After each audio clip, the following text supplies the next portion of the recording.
যে কোনো মৃত্যু পরিবারের কাছে শোকের কারণ, কিন্তু এ এক অদ্ভুত মৃতদেহের শবযাত্রা। রীতিমতো ডিজে ব্যান্ড পার্টি বাজিয়ে আবির ছিটিয়ে আতশবাজি পুড়িয়ে এক বৃদ্ধার মৃতদেহ সৎকারের জন্য নিয়ে যাওয়া হলো সাদুলাপুর মহাশ্মশানে।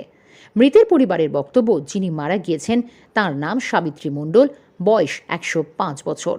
মৃতের পরিবারের বক্তব্য, সাবিত্রী দেবীর শেষ ইচ্ছা পূরণ করছে। মৃত্যুর আগে তিনি বলে গিয়েছিলেন তার মৃত্যুর পর যেন কোনো সৎকার্যে খামতি না থাকে, তাই ডিজে বাজিয়ে আতশবাজি পুড়িয়ে আবির ছিটিয়ে তাকে শ্মশানে নিয়ে যাওয়া হয় সৎকারের জন্য। এদিন শবদাহে কোনো খামতি রাখাই হয়নি।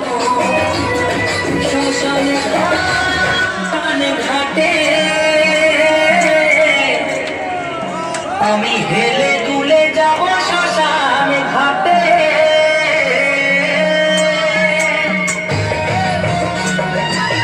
শবদাহ সৎকার্যের জন্য কোনো খামতি রাখা হয়নি। সাদুল্লাপুর মহাশ্মশানে আসতেই আতশবাজিতে ঝলমলে হয়ে ওঠে গোটা এলাকা। ডিজে ব্যান্ড পার্টির আওয়াজে গমগম করতে থাকে গোটা এলাকা।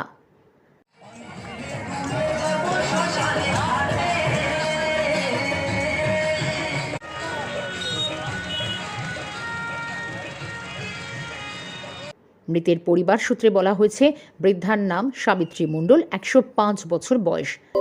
তবে পরিবারের লোকেদের দাবি, ভোটার কার্ডে হিসেবে 105 বছর বয়স উল্লেখ, এর থেকে বেশিও হতে পারে। তার বাড়ি মোথাবাড়ি থানার গঙ্গাপ্রসাদ গ্রাম পঞ্চায়েতের দেবীপুর এলাকায়। এদিন শবদাহ করতে আসা এক মৃতের এক আত্মীয় সুজন মণ্ডল বলেন, ওই বৃদ্ধার পরিবারে 3 ছেলে 1 মেয়ে রয়েছেন। 3 ছেলে অনিল মণ্ডল, সহদেব মণ্ডল, বিনয় মণ্ডল অনেকদিন আগেই মারা গিয়েছেন। এখন জীবিত রয়েছেন একমাত্র মেয়ে শঙ্করী মণ্ডল।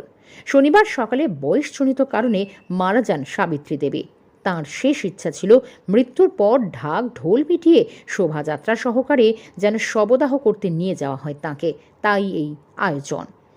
এদিন প্রায় 300 জন মানুষ ডিজে বাজিয়ে রঙিন আবির উড়িয়ে আতশবাজি সৎকার্যের জন্য কোনো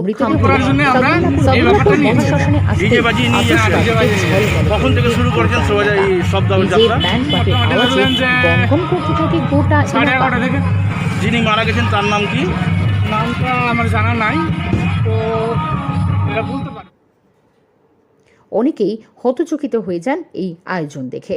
এরকম শবদেহের শোভাযাত্রার আগে কখনো দেখেনি মালদার মানুষ বলেও। শুধু এখন বেঁচে আছে, সব মারা গেছে। আচ্ছা, ওনার এমনি বাড়ি কি নিজের বাড়ি? তবে করোনা পরিস্থিতিতে এইভাবে মৃতদেহ সৎকারের জন্য আয়োজন দেখে স্বাভাবিকভাবেই হতচকিত হয়ে যান মালদার মানুষ। মালদা থেকে সুমিত ঘোষের রিপোর্ট, ক্রাইম ব্রাঞ্চ।